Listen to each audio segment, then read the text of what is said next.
Assalamualaikum warahmatullahi wabarakatuh. Bismillah, alhamdulillah, wa tawakkaltu ala Allah, wa la haula wa la quwwata illa billah. Wassalatu wassalamu ala Rasulillah wa ala alihi wa sahbihi wa mawalah amma ba'dah. Para siswa dan siswi MTS Nahdlatul Muslimin yang berbahagia, apa kabar hari ini? Saya kira dan saya harap kalian dalam keadaan sehat walafiat, tetap belajar dan belajar demi masa depan kita. Untuk kali ini materi kita atau pelajaran kita adalah tajwid, di mana kita akan membahas hukum non mati bersama saya Bapak Amir Farouk SPDI dari Desa Undaan Tengah Gang 2. Baiklah anak-anak, kita bisa mulai dengan membaca basmalah sebagai awal kita memulai sesuatu yang baik agar kita mendapat berkah dari apa yang kita lakukan. Kita baca basmalah bersama-sama. Bismillahirrahmanirrahim.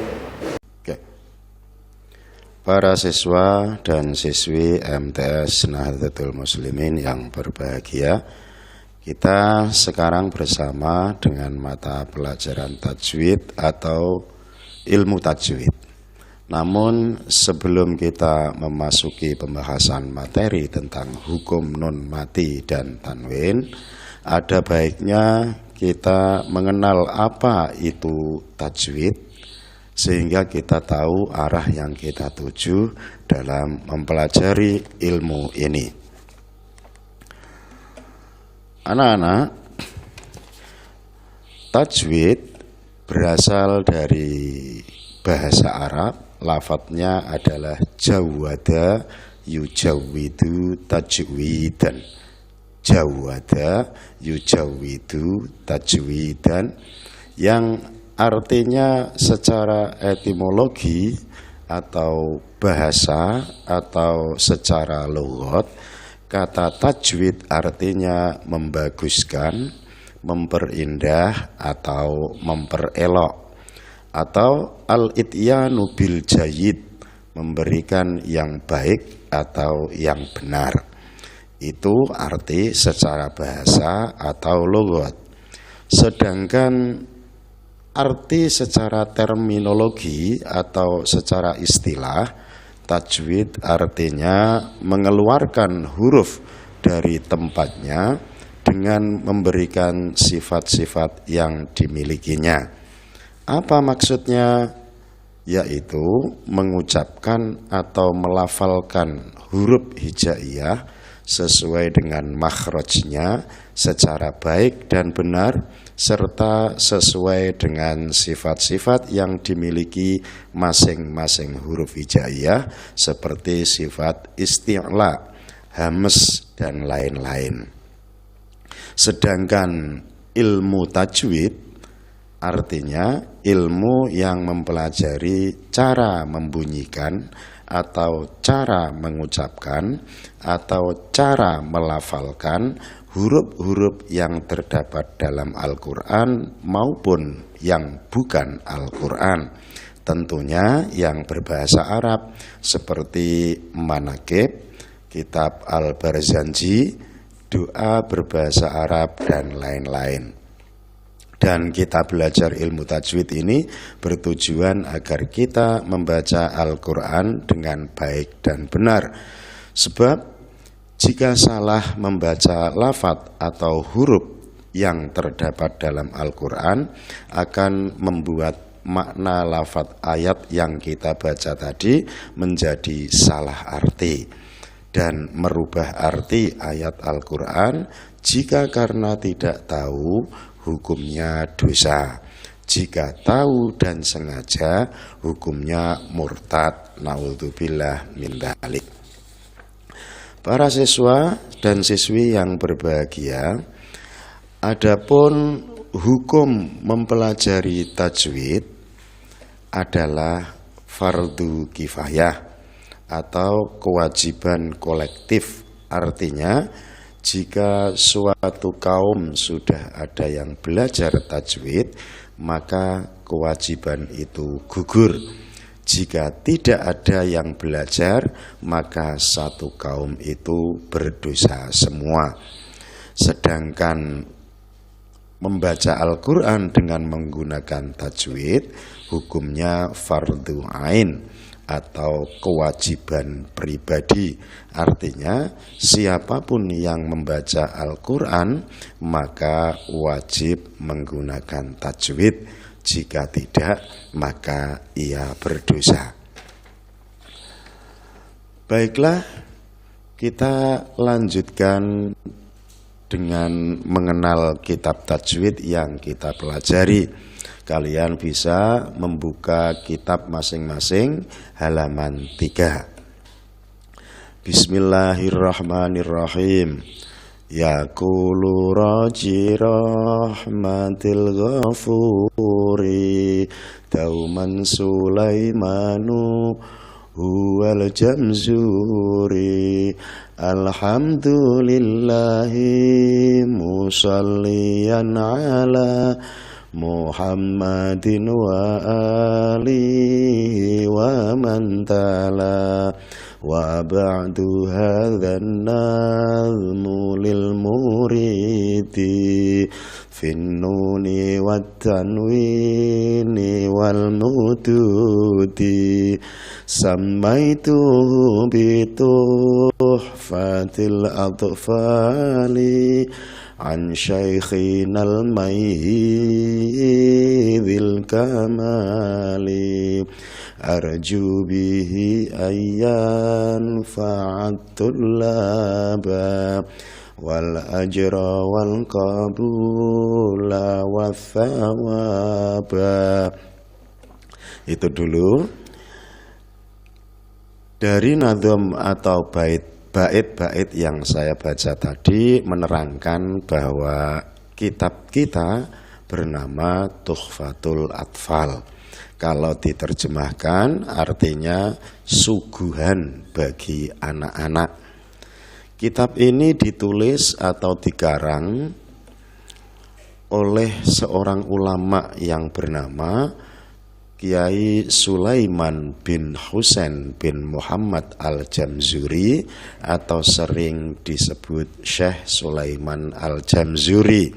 Beliau mengarang kitab ini berdasarkan pelajaran dan petunjuk dari gurunya yang bernama Syekh Nuruddin Ali bin Ahmad bin Umar bin Naji Al-Maihi atau cukup dipanggil dengan sebutan Syekh Al-Maihi.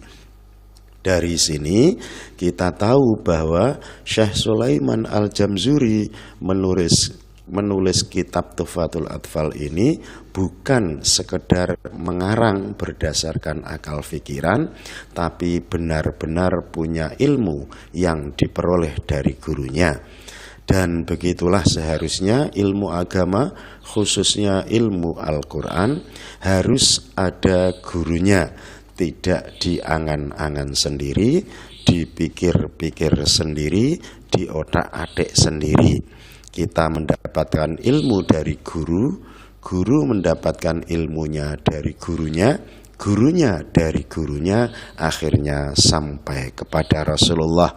Itulah yang disebut sanad. Ilmu yang bersanad adalah ilmu yang bisa dipertanggungjawabkan kelak di akhirat. Oke, kita kembali pada kitab Tuhfatul Atfal, bahwa kitab ini ditulis oleh Syekh Sulaiman Al-Jamzuri yang diperoleh dari gurunya Syekh Al-Maihi. Kitab ini berisi 61 bait dan ditulis pada tahun 1198 Hijriah. Kalau sekarang adalah tahun 1441, berarti kitab ini sudah berumur 243 tahun. Berarti kitab ini termasuk kitab salaf. Sekarang Kita masuk ke materi yang pertama, yaitu hukum non mati dan tanwin. Ahkamun nunis sakinati wat tanwini. Hukum-hukum non mati dan tanwin. Linnuni intaskun walit tanwini arba'u ahkamin fakhudh tabyini. Hukum non mati dan tanwin. Sebelumnya kita perlu tahu bahwa nun mati adalah huruf nun yang berharokat sukun. Harokat ada fathah, ada kasroh, ada dhammah. Jika nun di fathah bersuara na, di kasroh bersuara ni, di dhammah bersuara nu, maka nun yang disukun bersuara n, seperti man, min, atau mun. Sedangkan tanwin adalah suara nun mati yang tampak ketika diucapkan dan tidak tampak dalam tulisan, seperti an, in, un. An ada suara mati, in ada suara nun mati, un ada suara nun mati, tapi dalam tulisannya tidak ada huruf nun. Adapun nun mati atau tanwin jika bertemu dengan huruf hijaiyah yang jumlahnya ada 28 huruf, maka hukumnya ada 4, yaitu pertama izhar. Izhar artinya jelas atau tegas, seperti man amana. Di sini suara nun mati jelas dan tegas, man amana. Yang kedua adalah idgham, artinya terpadu atau tercampur, seperti dalam lafal man ya'mal. Suara nun menyatu dengan ya menjadi mayyamal. Yang ketiga adalah iqlab, artinya mengganti. Maksudnya mengganti suara nun mati menjadi suara mim mati, seperti dalam lafal min ba'di. Suara nun mati diganti dengan suara mim mati menjadi mim ba'di. Yang keempat adalah ikhfa, artinya menyamarkan. Artinya suara nun mati disamarkan, seperti dalam lafal min syarri ma khalaq. Suara nun mati disamarkan menjadi min syarri ma khalaq. Untuk lebih jelasnya dan lebih detailnya tentang hukum bacaan nun mati dan tanwin, karena waktunya tidak mencukupi, maka akan kita bahas pada pertemuan selanjutnya.